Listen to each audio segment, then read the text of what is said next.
What's up guys, it's Unders. In this quick tips video, I'm going to show you how we can use Waves Rbass or the Renaissance Bass new plugins that have been newly revamped for version 11 of the Waves plugins. I'm going to show you how we can use it to take something like a drum loop and give it loads of extra body and weight and cut through just about anything. So here's a real simple demonstration. I've got this piano loop and a drum loop. I'm going to let it run through and then I'm going to switch the Rbass on, and I want you to hear the difference, especially the kick drums and how they absolutely smack. There's nothing else being added, just Rbass.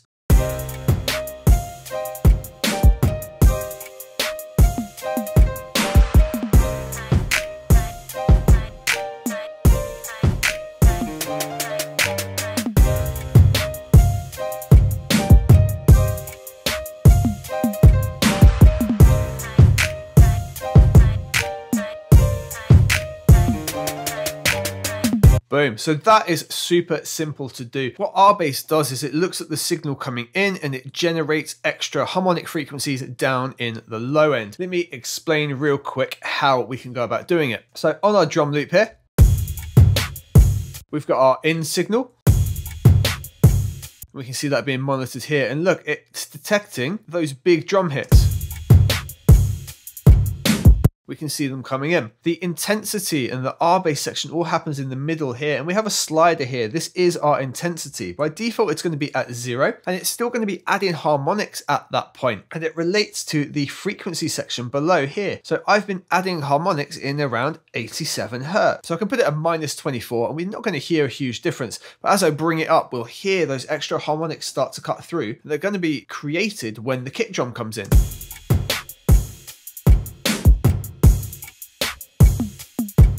Really hear it starting to come in here. Let's go too far.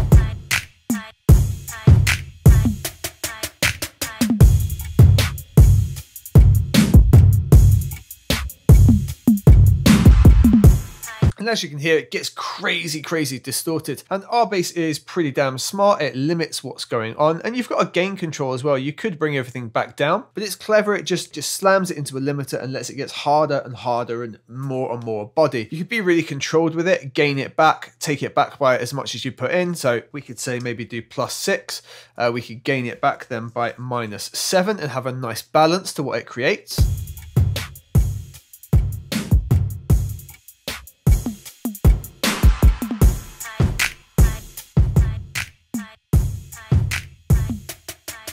Bear in mind, we're now losing that overall gain.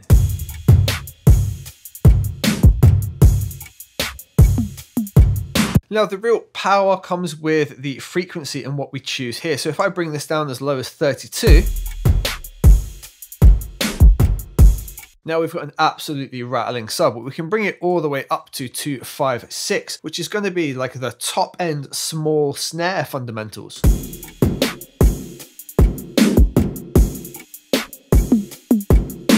A beautiful tip is to tune the frequency to the track that you're working in. So for example, the piano loop here is in C, and let's just use another Waves plugin. And I've just brought HEQ up. I've just brought this up so I can show you relevant frequencies that we can work with at certain keys. So one beautiful thing about HEQ is that we can select a tone and see exactly what its fundamental frequency is. So if I was to choose C2, knowing we're in C, that would have been 65 as its fundamental frequency has changed down here. So I could always go to C3, see that that's 131. If I tune this frequency here now to be 131, that's going to be in tune with the frequencies of the funk piano.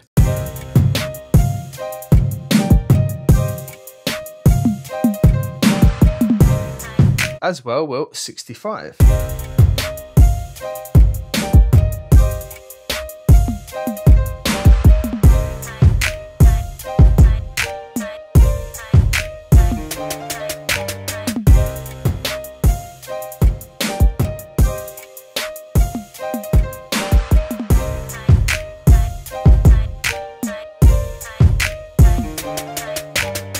And that, guys, is my quick tip on using Rbass when you've not got enough oomph and power in things like drum loops, to just use that and bring the exact frequencies in that you want to use in line with the track and give it all that extra bottom end. It's just one trick you can use it on. You can use it on just about anything that needs some extra low end. I like to beef up drums. Guys, I hope to see you on the next video. Thank you very much for watching.